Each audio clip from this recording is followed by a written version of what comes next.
Bon, bonsoir avec Tous tout les téléspectateurs, kap gade nou la téléspectateurs. jodi a, nou konen kesi depi nou revizyon sa, nou konen se musi a Denin, nou konen nou ouvri yon show ki sou chanel sa koto pa jwen tout artist yo, kompren?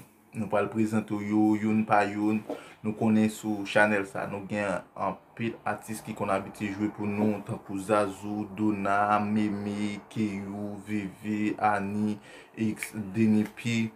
So, nou gen yon go bout artist ave nou la jodi a, Black Dave avek Clotan Pasiti yo ki jwe tou, e ki gen pou vini ko na fe konesans avek tout. Jodi a la nou gen Denipi ave nou, mbo kwa montre la, mbo kwa lwel.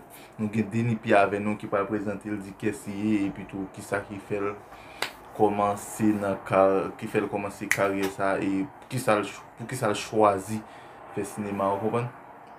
So, na pon ti pose, na retounen tout ale. Ba ou.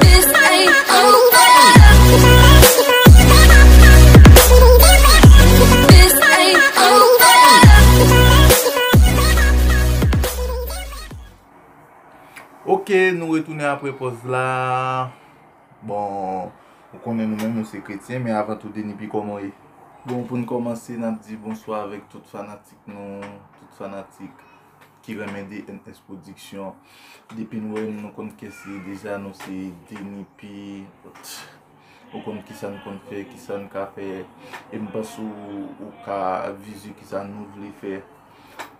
Non la jodi a, se jist pou yon ti interview, tout sen bagay pou moun yo ka plus konet nou, plus kon kes nou e, plus kon kes nou e.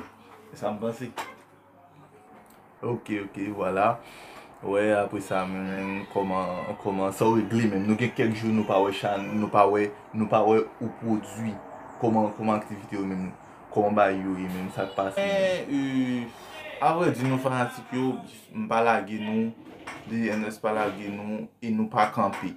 Se jist ke, jwet la nan men nou, map di mersi a tout sak abone deja, e tout sak poko abone, e sak poko map di nou fe sa. Paske se sak ki rete nou travay, se sak empeshe nou travay, ou kompon? So, m souwete tout moun abone, pi apre tout bagay vini. Men apre sa Denipi, m baso pa ton met bijou, apre sa gen bagay, me chen ki nan kou la. Konen kanmen men, konen ete nou bak arete touni men, konen ti jan met ti bagay, so on bon bagay, apet e bon bagay, konen, e bon bagay fanat. Djole.